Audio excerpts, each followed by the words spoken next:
Thank you very much for coming to our next session, which is a ChatGPT mega game. And as you can see, we have myself, Becky Campbell-Ladley of BeckyBecky Blogs, and we've got Ed Silverstone from Reading Megagames. And today we are going to be talking to you about how we can use ChatGPT to design a mega game. First, I'd just like to remind you that because MegaCon this year is free, we're asking people if they'd like to support us to donate to our coffee, and the link's going to be added to the chat very shortly. But in the meantime, let's just crack on with designing a ChatGPT mega game. So first, full disclosure, I don't believe either Ed or I are in any way experts on ChatGPT. Would that be accurate, Ed? Yeah, no, I mean you're closer to it than I am, but yes, certainly expert would be a stretch. No, I'm definitely, I've had a little bit of a play around with it, and I have looked at the places where we could potentially have some stuff, and I've asked it a few questions about mega games in the past, but it's definitely not exactly yeah. So there will almost certainly be other people out there who have more knowledge, more ideas about how they can use this tool, which we do think does have promise, and we'll show you why. But yeah, let me just share my screen and then we can. And also, I think it's worth saying right away, to give people thinking time, we will be polling the audience for the theme for this mega game that we're going to design here and now. So put your thinking caps on, and in a moment we'll ask you to pop in the chat. We've just heard an extensive discussion about the finest distinctions between theme and setting and so forth, but we're going right back into blurring those distinctions again. So yeah, in a moment we'll be asking for some input from the audience. Yeah, exactly. Please do share any of those thoughts in the comments, and feel free to put in a setting, a tone, and a theme, all three, any of the above. So just to get started with, though, we thought, slightly pipped by the conversation that's taken so far in the pub channel on Discord, but asking ChatGPT, what is a mega game? Hopefully you can all see this, and the text is a decent enough size for you. Please do post in the chat if it vanishes or anything like that at any point. So obviously the conversation of what is a mega game has been wildly disputed throughout megagaming, well, at the very least recent megagaming history. But ChatGPT has no such qualms, and it has given us a pretty good definition, to be honest. What do you think, Ed? I mean, I think where it has avoided some of the pitfalls that people often fall into is that it's actually carefully avoided sticking to a single dogmatic hard line around the edge of its definition, which we intuitively know is correct. There isn't a hard line edge to what a mega game is. There are lots of grey areas at the edge, and so this sort of, it often has a simulation or role-playing aspect to it, etc. I think is honestly very sensible. I think so. Some of the things it includes here I might slightly dispute, but I guess a mega game that took several days to play would still be a mega game. It would just be a very unusual decision and probably somewhat hard on the players. Well, there has been one, wasn't there, during COVID? There was one that was run over 4 consecutive weekends. True enough, and just for a few hours each day. But we've heard numerous times with increasing amounts of jealousy about the weekend-long mega game that took place on board an actual World War II battleship, which I'm sure very large, huge mega games are going to get right on that. Yeah. Well, without spending too much more time asking ChatGPT questions, because we could also ask what is not a mega game, for example. Oh, is it still sharing my screen? It's just stopped. Chris, stop becoming host, please. Yes. Very unhelpful. Is it back? It is back. Wonderful. Right, so we've just got a little pre-prepared bit of text that we're going to add in, which is hopefully going to cut down on chat. If you've used ChatGPT before, it can often spend a lot of time explaining things. Oh, thank you for getting the chat activated. Yes, ChatGPT can sometimes take a lot of time explaining things and telling you that it's not a Megagame designer. So we're telling it we want it to be a Megagame designer, and that we're going to tell it information about the game to help us develop.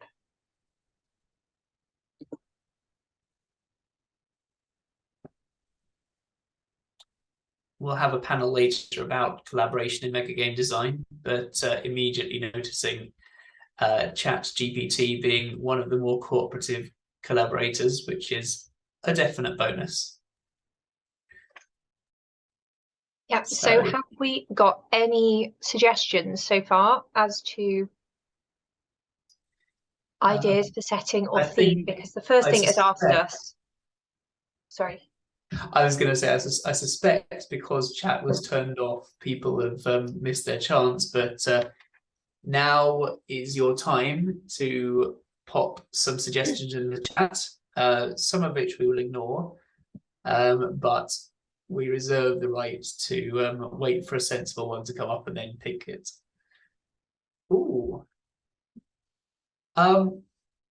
I mean, it's perhaps a little boring, but the idea of the 80s miners' strike as a setting seems potentially genuinely interesting to me. I wonder if there's enough actors with real agency to fill out a mega game. I'm going to be super awkward and say that I feel like I don't know enough about it to even start doing it, and I think that will probably be a thing that you might realize as we use this a bit more, is that it's not really, it knows a lot more than you do in that it's got access to the entirety of the internet, but it's an assistant. It's not at this point going to sit down and write a mega game without you providing some thoughtful input yourself. We have a fantastic suggestion from Zane to mix the miners' strike with Ragnarok. I'm not immediately, yeah. I think maybe again my knowledge of Ragnarok is probably not quite deep enough to understand who would naturally be on strike in that setting. I think there is room for, and we've got a couple of solid suggestions here. Couple of people suggesting a Western mega game. I'm just conscious that last year's MegaCon had a Western mega game being designed. Cyberpunk.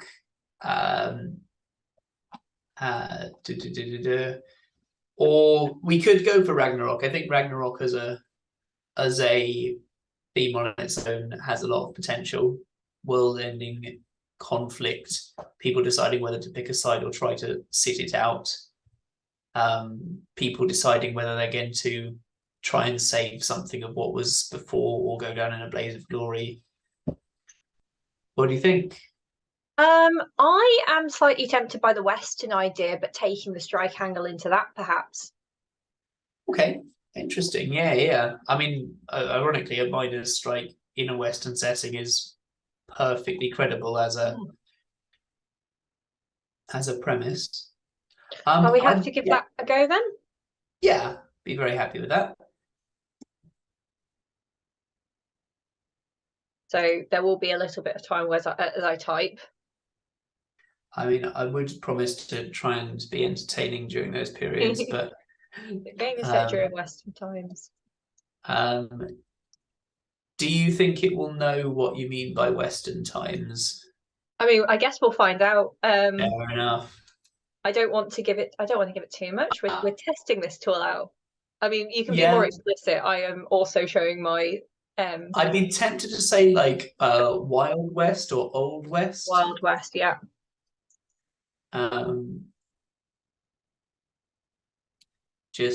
Western means so many things in different contexts. Yeah, and I guess the workers, other people are being inspired as we go, which is a bonus.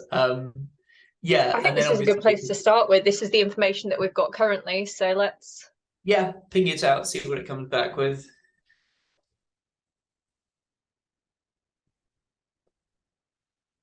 I think it's not entirely sure how to respond. Yeah, Paragraph, okay. description. Oh, it's going. Oh, it's actually, this is interesting. Okay, and it is quite rightly calling us out on having been too vague. Yes. Excellent. Okay, but it is very willing to fill in the blanks, which is good to see. There we go. It's also very intelligently picking up on the sort of things that we left between the lines. Yes, Nick is saying that you're seeing that's having to think extra hard about this. Yeah, sometimes ChatGPT just sort of powers away and it types faster than you can read, and this time it's being like, it's in sort of like a slow doddering, like, and it's in a mining town. You'll see in a minute when we give it a slightly better phrased question how fast it can come up with some Yeah. truly insightful ideas. But yes, okay, and this is interesting. So mine owners, yep, government officials, which is very interesting in an Old West setting where sort of one of the defining themes of the Old West was the real lack of any centralized government. Oh, and it's Okay. going on to mechanics. It is. I mean, fair play. You know, maybe there's something to be said for asking it a really vague question because it's just Yeah. doing the work for us. So when I Okay. have used this in the past, I've generally, as you can see in the sidebar, I've done a few of these. I've also asked it to talk to me as if it was thirsty, but let's not focus on that too much. But when I've done this in the past, yeah, I generally come in with slightly more of a clear idea and asked it to help me flesh out the world, and then asked it quite specific questions. And honestly, when I first did this, maybe about 4 weeks ago, it was struggling a lot more to even sort of like come up with mechanics or anything like that, even when I explicitly asked it to. Yeah. I mean, I wonder, yeah, there's something to be said here for the more mega game designers log on to ChatGPT and ask it to design mega games, the better it will get at it. Who knows? We'll accidentally collectively train it to be the best. I want to quickly pick up on it's landed on free role selection or role selection at the start of the day, which is certainly goes against sort of received wisdom within mega game design. I'm tempted to speculate on where it's got the idea, but I think it's worth asking: is it an appropriate idea? I would imagine the main place that it's probably got that from is it knows that Megagames have a lot to do with board games, and it knows that Megagames take place over the course of a day, but it also knows at the start of a board game, between you as players, you determine who's going to take which role within the game. So I would speculate that that's where it is from. Yeah, I'm almost tempted once it's done to dig slightly deeper into that and ask it sort of what restrictions it thinks we should put on role selection, that sort of thing, in order to get its thoughts on that topic. I guess can it be made to work?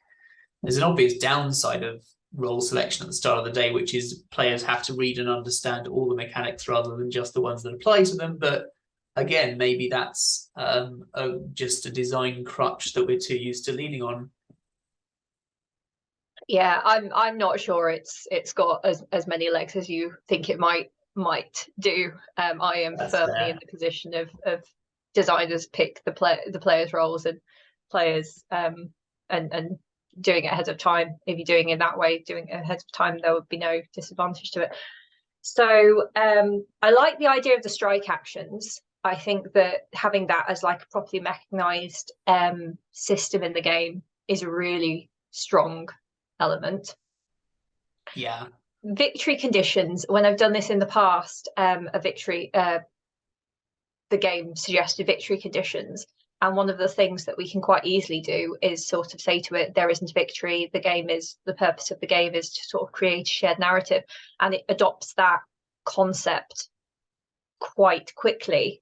Well, as you might expect, but it's, you know, it will then sort of take that on board and work with that going forward. Okay. So obviously we want to delve into one of these areas. There's a couple of things that I'm immediately interested in. Resource management, I think, like we've all seen resource management mechanisms a million times. I mean, it'd be interesting to hear some new ideas, but I guess the key bits that I think are worth delving into, I would like to ask it for more details on its approach to role selection, just to see what it comes up with. I would like to ask it about the mechanisms for strike actions and how it wants to model them.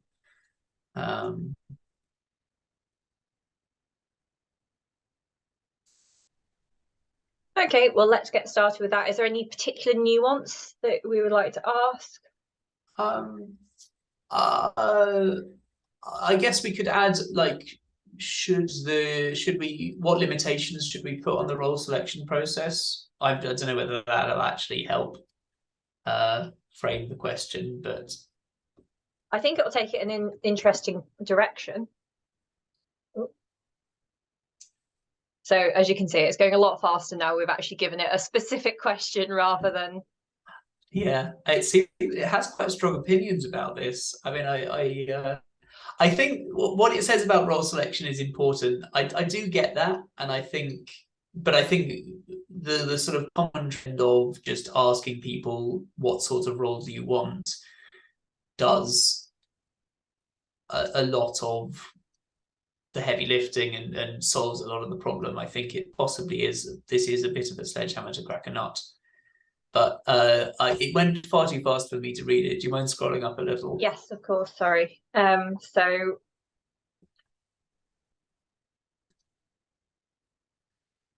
I mean, some of this stuff you would almost certainly want to include in some way, such as limited availability. You wouldn't want every single person in the game to pick to be a miner planning to strike, because then who are they playing against? You definitely need, like, you would probably need a sheriff. You would probably need a I'm blanking, but you know, they listed a bunch of different role types up here, and we would definitely need to make sure that there were a minimum number of each of them, even if there was some flexibility around those. Yeah, I must confess, I'm shrinking in horror from the idea of letting players change the balance of different roles. Like, oh, if only 3 players want to play the sheriff, then you only have 3 sheriffs, etc. Like, I can see that it's viable. But the idea of doing that just feels like it puts such an additional burden on the designer. But again, it's fascinating to get that outside perspective on how you could do things. I like Johann's thought in the comments about asking it to specify the roles from the categories with set player count of 40. So I'm going to go ahead and ask that. Yeah.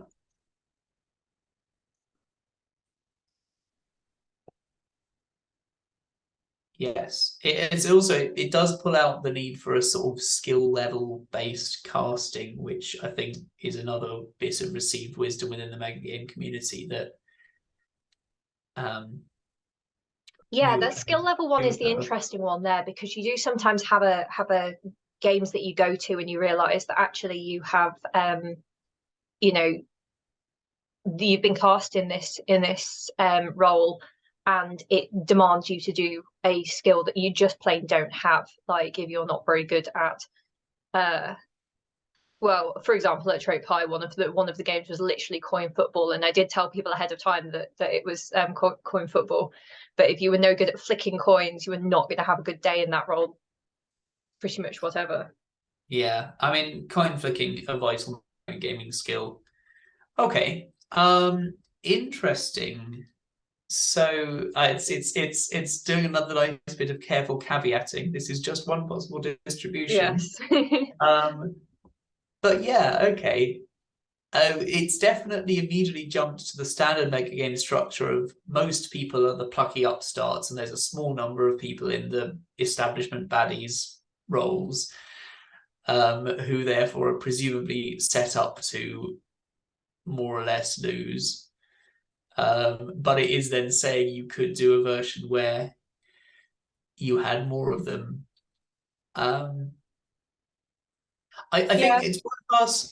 Shall we ask it then? If it wants 20 striking workers, what range of perspectives, like how are those different striking workers distinct from each other?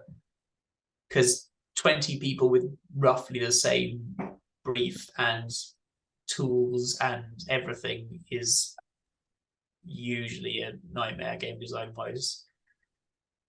Doesn't absolutely have to be, but you want some distinction between them.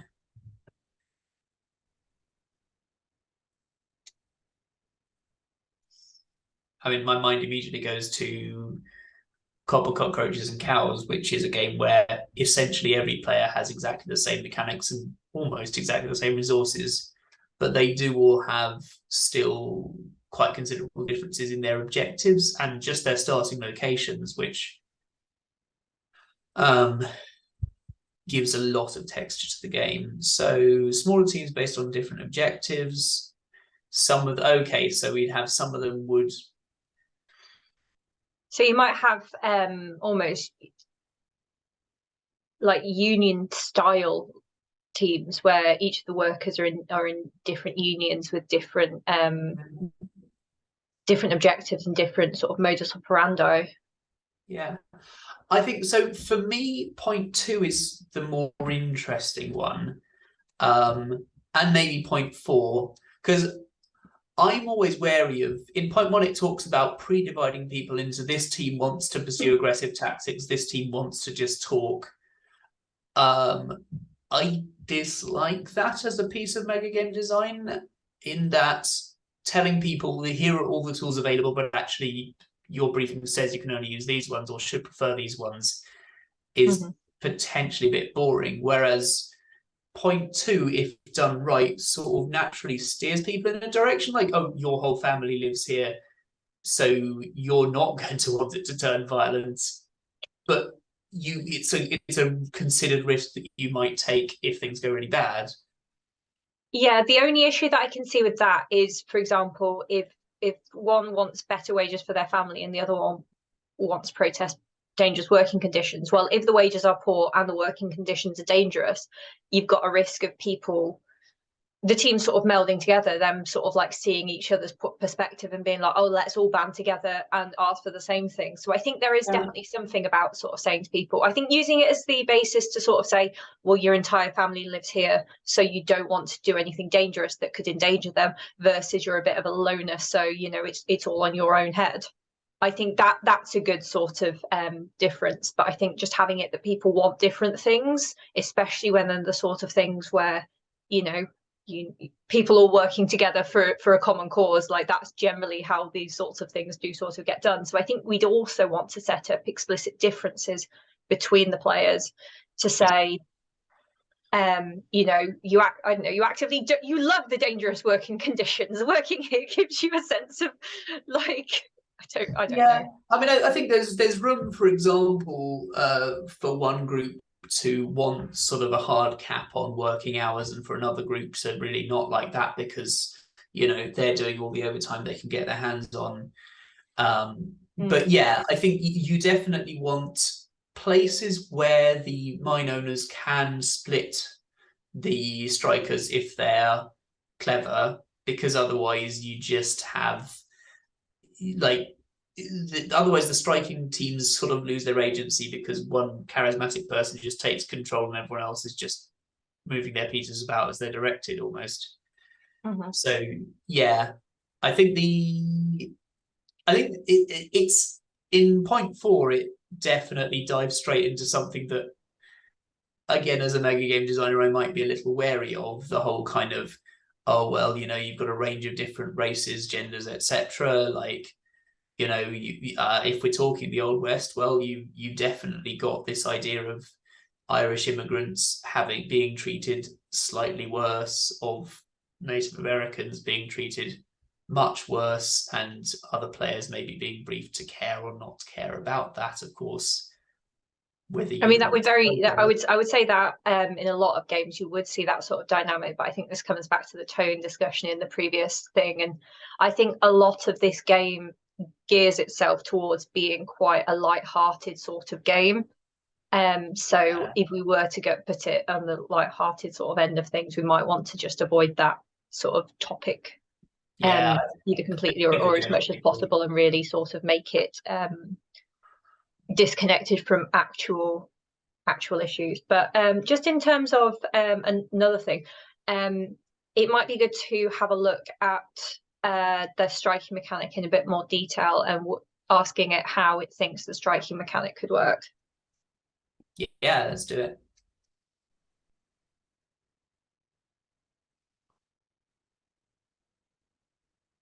Let's just go very general. How would the strike mechanic? It's got thoughts. It's already still chugging along at a reasonable pace. Yeah. I mean, it's not wrong. Yeah. I mean, this is linking it to the other two of the other mechanics it mentioned during the introduction, which is resource management and negotiation. Yeah, I like the protests and actions sort of thing, and I'm seeing that almost as I'm thinking of a very British Civil War, which had the ability for you to go around and play counters on certain places, and I think it was once you got up to a certain number of points on the track, that could work, but it's not really gone into that much detail on the I think one area it seems to have neglected is the sort of the economic pressure of the strike, but I guess that's sort of more of a problem on the other side of the coin. Let's delve a level deeper. Let's see how deep we can get it to go. Which one would you like to dig into? I think the protest is quite good. So how would a player how would a player choose to protest? What options? Sorry, what was that? How would a player do a protest? What decisions do they have to make when deciding to protest? Like, hopefully it's not just a binary thing. I choose to spend this turn protesting, end of choice.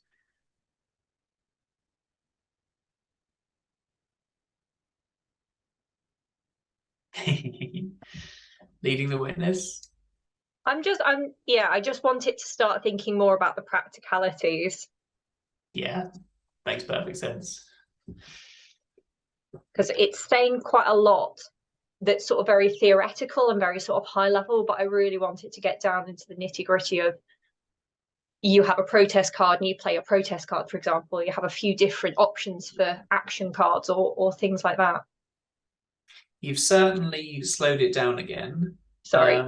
But no, I think that's a good sign. I did consider upgrading to Plus, which does give you, and it's now available in the UK. I'm not affiliated with ChatGPT, but it does speed up the responses apparently, and it does mean that you get access to it when it's down, because we're a little bit worried that this might not be available for the talk. And yeah.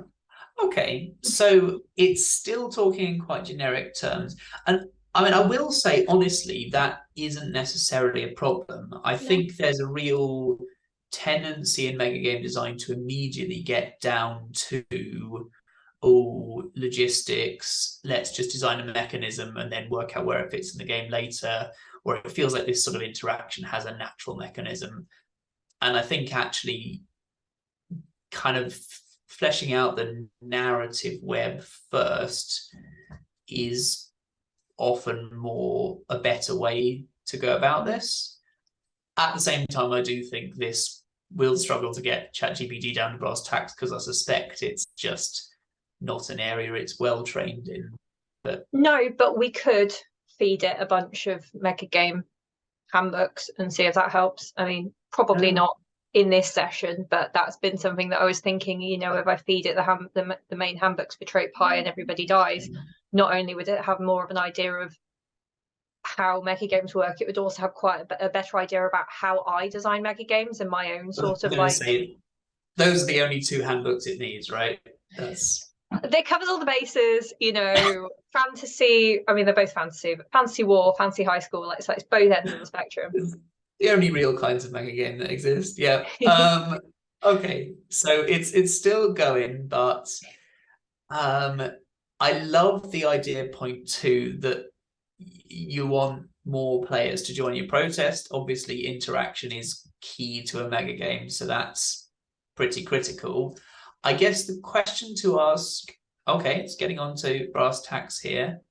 A question I might be tempted to ask is, why is 1 player protesting with more resources different from 2 players protesting with the same resources? Like, how do you make the presence of that second player meaningful? Yeah, maybe it needs to sort of have a protest score that you're calculating using it, which is calculated based on the number of people you've got involved, the number of cards, the number of resources that you've put behind it, etc. Yeah, and I like the idea that it's sort of hinting at that a protest is almost an entity within the game that you create, rather than just an action that you take, so that you're effectively having to send in resources to fuel it, but people can also attack it in some way. Could we try asking it, like, what specific properties should a protest have? That's a bit of a vague wording, but you know what I mean? Like, how are we modeling it essentially?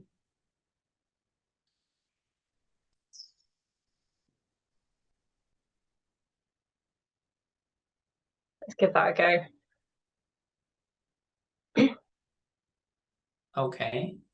So I'm seeing this as almost like you're filling out a sort of bit of paper, maybe, to sort of say, okay, you've got a pre-printed sheet. This is what we want with this protest. These are the people that are supporting the protest.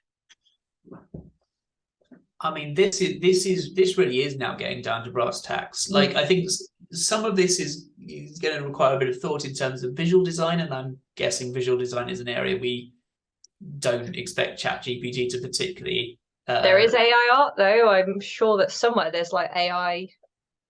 I mean, I would love if there was a sort design. Of AI UX design, because like it feels like AIs should be better at UX design than they should be at the sort of abstract art we tend to see from them, but that's a whole other topic. Do you mind scrolling up a tiny bit? Yes, sure, no worries.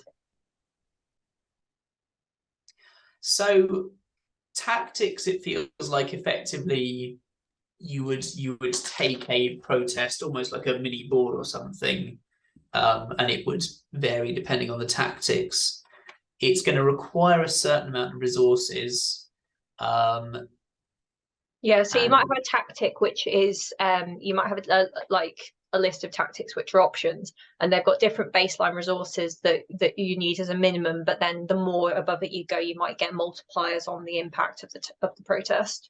Yeah. And the impact of the protest could explicitly be a hit to the other team's economics, rather than or reputation or something like that. So a peaceful march might have an impact to the reputation, whereas sort of like not working would have a different impact, that would impact the financial organization, rather than saying you have this impact and it's got this score and the other team doesn't have a high enough score. It's like literally impacting different areas of the other team's sort of like stats that they care about. Yeah. So we've got, I mean, I think the other thing that it seems very willing to do is throw a lot of concepts at the wall. So for me, good mega game design tends to have relatively few concepts within the game. Like so it's sort of breaking up consequences into arrests, violence, resolution of the strike. I wonder whether we can try asking it to find, like, to narrow this down almost. Like, what are the 3 or 4 key concepts that players are tracking? Or is that a good way to phrase it? Sorry, what exactly did you say? What are the Johan seems to approve of what I said, so that's what's important. What are the 3 or 4 key concepts that all players are tracking? Cool. And one of the things that I've not done that I will ask it to do in once we've got a short answer is actually, I think what we should end this on is asking it to come up with a name, and I'll demonstrate this. But you can always say like same but like bigger scale, or same but with more of a focus on the economic impact, or that sort of thing. And it's quite good at taking that sort of feedback in. Yeah. Okay. So I mean, and what it's actually, I'm really liking the answer it's given to that question, because I can absolutely see this is getting towards being a really solid framework for a game. Resources, all of which at the moment are resources on the strikers side, but we've mostly been asking about the strikers. We could ask, what resources do the mine owners and government have? Public support is obviously the key thing. Pressure is an interesting one. I think what it might mean there is essentially that sort of economic and sort of the public support pressure being put on it as well. And as you said, we've not focused on it as much, so I think that one would need a little bit more digging down to, but I'm conscious that we've not got tons left. Do you want to try asking it how public support and pressure are distinct? Or what's the distinction between public support and pressure, or something like that? Again, I'm sort of, I don't know whether we're pushing the bounds of. I think actually a more interesting question is, what forms does the pressure on the mine owners? Yeah, okay. And the government. Yeah, because if it is just popular opinion, well, we've kind of got that. But it's where public opinion is one of them. So there is a bit of all right. This is feeling very circular. Oh, economic pressure. Okay, so I've got this. Okay, so points 3 and 4 are then areas. And I like the idea that building public support effectively is the source of the striking workers' resources, which makes a lot of sense. I think this has been really interesting in terms of looking at the mechanics. I wonder if we could just go back and look at how ChatGPT could be used to develop setting as well. It sounds great. Yeah. So it said at the start that it took place in a booming mining town. So tell me more about the booming mining town where the game is set. It's going to go slow again, isn't it? Because I've been unspecific. I mean, who knows? It certainly has slowed it down. What I still am, my mind is slightly boggled by, is the extent to which it retains the contents of the conversation. Like it truly is. It's not just picking up every question as a new one out of nowhere. It is holding, I want to say in its head, obviously that's not the metaphor, but it's holding the concepts you've given it so far and truly collaborating with you to build a shared sort of model. What we haven't done much of, sorry, go on. I was just going to say, it can contradict, in my experience, it can contradict itself if it's something that was more of a throwaway remark.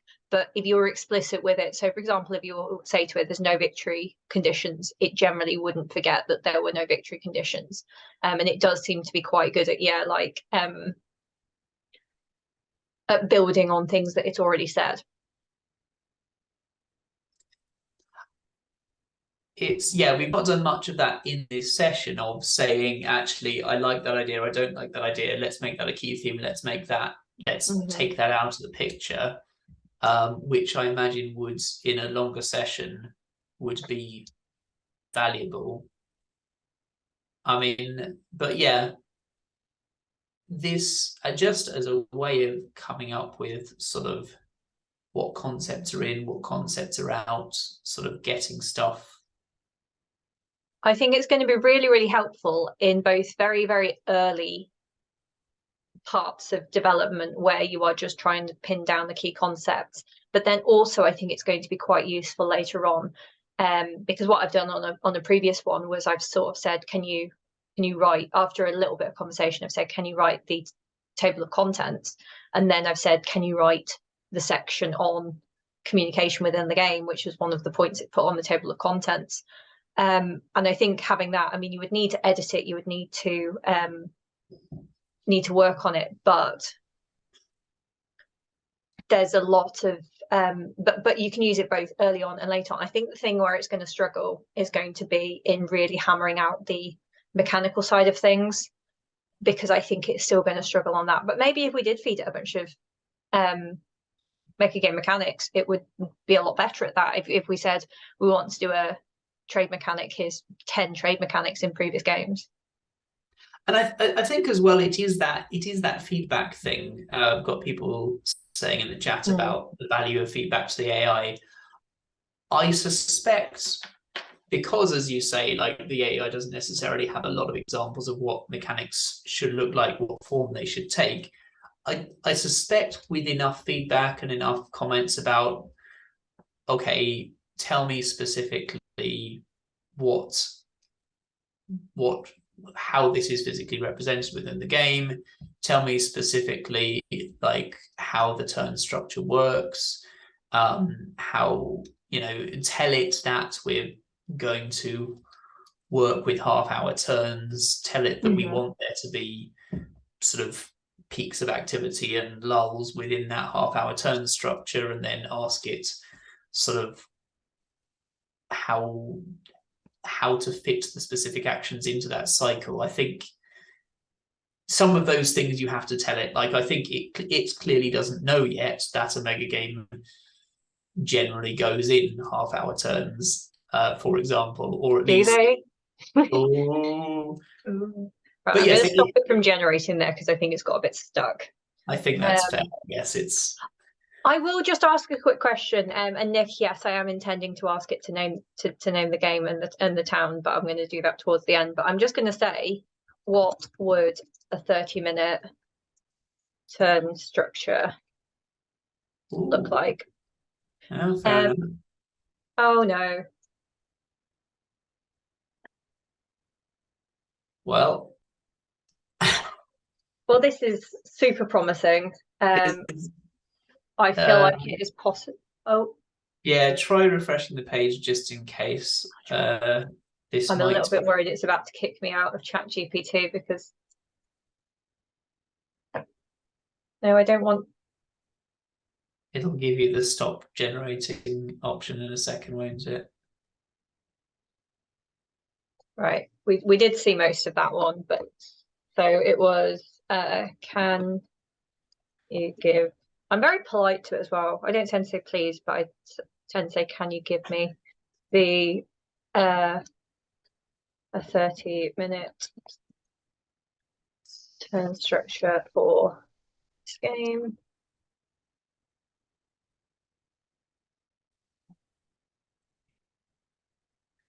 Team time? Yeah. Wow. I mean, this is eerie. Although, what's it?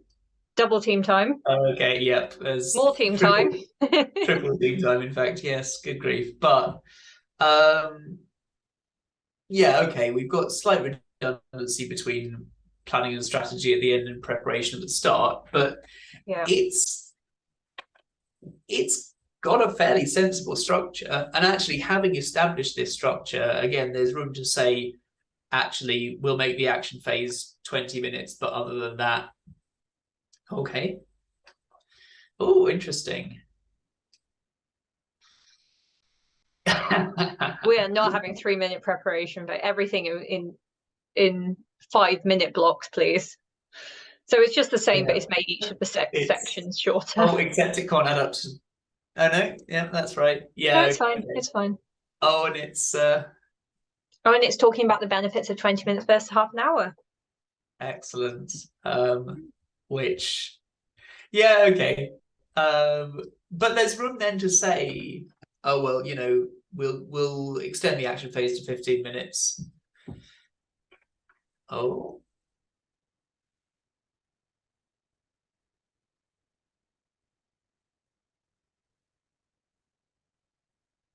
I mean, I'd probably swap those first two around, but it could be interesting having it after the preparation, that you've got the preparation, you've got like a bit of a team time to talk about your plans, and then there is announcements that affect that turn, but you don't necessarily get a chance to talk about it before you go off. I mean, I think you're trying hard to make that decision make sense. I do think I am. That, cool. I think we're coming up to the end of our time. To be honest, we have now gone over, but I'm just going to ask it, please, I'm saying please now, give me 5 names for this mega game. I think you need to get more polite still. Oh, okay. Noble AI. You would be so kind. Ride for justice. Wow. I mean, working for change is a bit of a...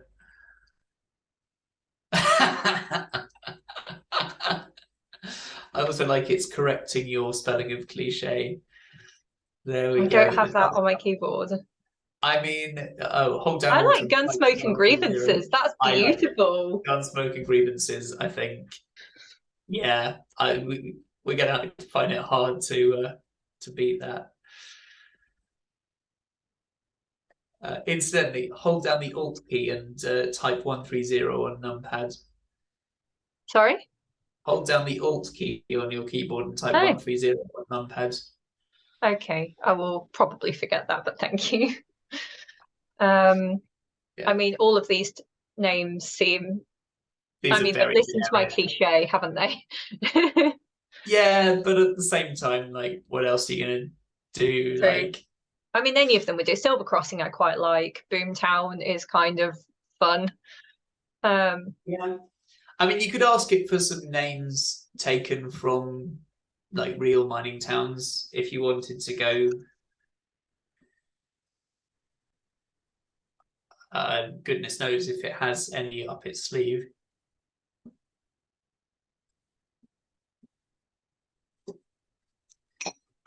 Yeah. No, you know what? Fair enough.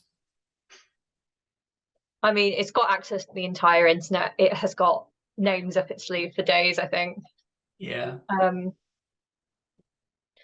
Cool. So yes, the mega game of Gunsmoke and Grievances, which is honestly, that's one of my favorite mega game names that I've ever heard, I think, actually. So I think now that it's come up with that name, I think we may have to actually make this. It's just too good a name to go to waste. John is asking when we're running it, so I think we will have the conversation afterwards. And honestly, John, I think it depends on the. Oh wait, yes, okay. When should we run this game? Good. Yeah, we're going with the AI for everything.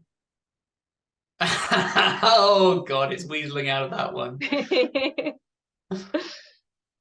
I like that it puts player availability first. It's not a case of, you know, pick a date that works for the designer and then see what players are available. It's like the player availability is the most important thing.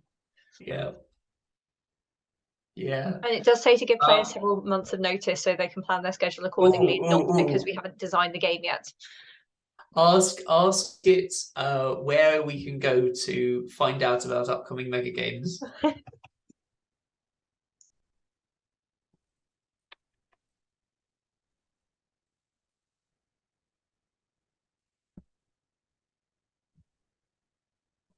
This might be too controversial for. Oh. Okay. It's just being generic, isn't it? Yeah, I mean it's not wrong, but it's I mean There are it is online now wrong. forums. Yeah, I'm not sure that's true. Gaming conventions. There are going to be Megagames at UK Games Expo this year. If you didn't know, so please go on and book onto those. I mean, it's managed to be precisely correct without giving the humorous answer. Correct, but Okay. unhelpful. So yeah, I think we're probably going to wrap it up there, but hopefully everyone has found it interesting to see how we could use ChatGPT to definitely start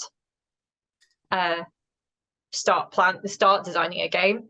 If you do this at any point, then please share it in the MegaCon Discord, because we'd love to hear about people using this a bit more. I personally find it absolutely fascinating. Our next session, which is going to be starting in about 8 minutes time, is on, and I'm blanking, Megagame design in teams. Is that it? Yeah. Ironically, yes, it's on collaboration, but the sort of boring old-fashioned kind of collaboration with other human beings. Collaborating with actual humans rather than AI things that might end up taking over the world. So thank you very much for joining us, and we'll see you in about 8 minutes. And if you want to continue this conversation at all, the pub in the MegaCon Discord is always open. But thanks very much, Ed, for joining me on this crazy adventure.